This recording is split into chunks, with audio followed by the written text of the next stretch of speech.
Salam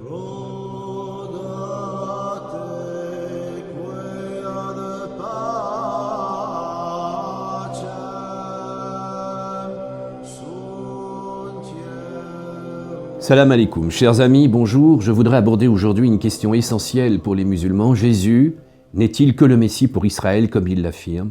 Ou comme nous l'affirmons catholiques, Jésus est-il le Messie pour le monde entier, pour tous? Messie universel. Pour les musulmans, Jésus n'est là que pour prêcher aux Juifs et annoncer le prophète Mohammed.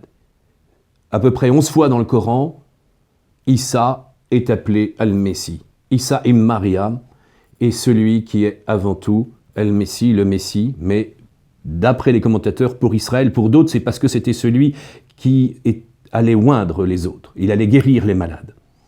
En tout cas, l'objection est intéressante et il s'appuie sur l'Évangile pour dire que Jésus n'est venu que pour les brebis d'Israël. Matthieu 15, 24, je n'étais envoyé que pour les brebis perdues de la maison d'Israël. Matthieu 7, 24, il ne sied pas de prendre le pain des enfants pour le jeter aux chiens. C'est Jésus qui dit ça à la femme païenne cananéenne. Et Matthieu 10, 58, ne prenez pas le chemin des païens. Enfin, autre objection, le jour de la Pentecôte n'ont été baptisés que des Juifs, puisque le premier non-juif à être baptisé, c'est Corneille, et il faut une apparition à Saint-Pierre pour le faire. Donc l'ouverture aux nations des chrétiens, disent les musulmans, ce n'est pas vrai, ça ne s'est pas réalisé puisqu'il n'y avait que des Juifs. Je vais essayer de répondre très rapidement. D'abord, Matthieu 15, 24. Je n'étais envoyé que pour les brebis perdues de la maison d'Israël. Jésus parle à cette cananéenne qui demande la guérison de sa fille. Il lui dit que ce n'est pas bien de prendre le pain des petits-enfants pour le jeter aux petits chiens.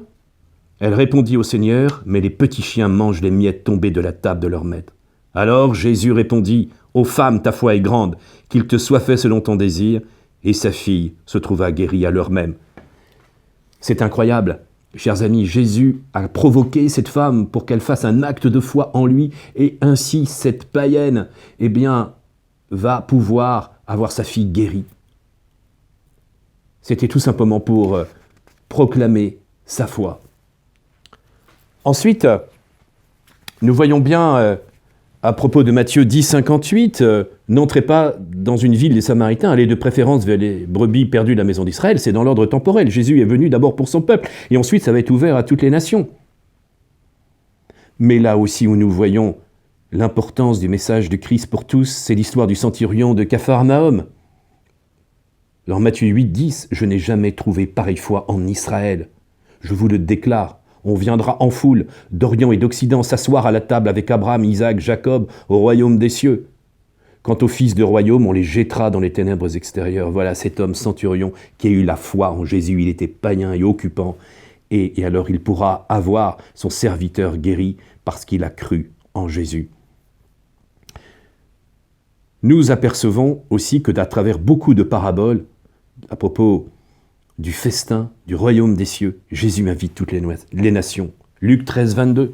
« Éloignez-vous de moi, tous les artisans d'injustice, il y aura des lamentations, des grincements de dents, lorsque vous verrez Abraham, Isaac et Jacob et tous les prophètes dans le royaume de Dieu, et que vous serez jetés dehors. Il en viendra de l'Orient et de l'Occident, du Nord et du Midi, qui participeront ainsi au festin du royaume de Dieu. » Nous apercevons alors que c'est un grand mystère, voyez, d'ouverture à toutes les nations. C'est le festin pour les pauvres. L'heure vient, et c'est maintenant où les véritables adorateurs adoreront le Père en esprit et en vérité. Voilà ce que Jésus dit à cette Samaritaine qui n'est pas une vraie juive, qui est une femme païenne. Il lui dit que ce n'est plus à Samarie ou à Jérusalem, mais c'est l'heure des vrais adorateurs.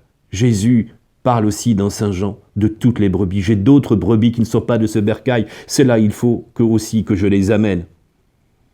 À travers la parabole des vignerons homicides, c'est pourquoi je vous le dis, le royaume de Dieu vous sera enlevé pour être donné à une nation qui en produise des fruits. Chers frères, Jésus va verser son sang pour une multitude, et nous le dit dans Matthieu 26. Pour une multitude en rémission des péchés, il est venu pour cela. Et c'est ainsi qu'on pourra, avec ce sang versé et cette eau qui va gérer de son cœur, on pourra connaître le salut pour toutes les nations. Jésus le dira après son sacrifice, puisque le peuple élu a refusé ce mystère du salut, eh bien, il annonce l'évangile à toutes les créatures. Allez et baptisez-les.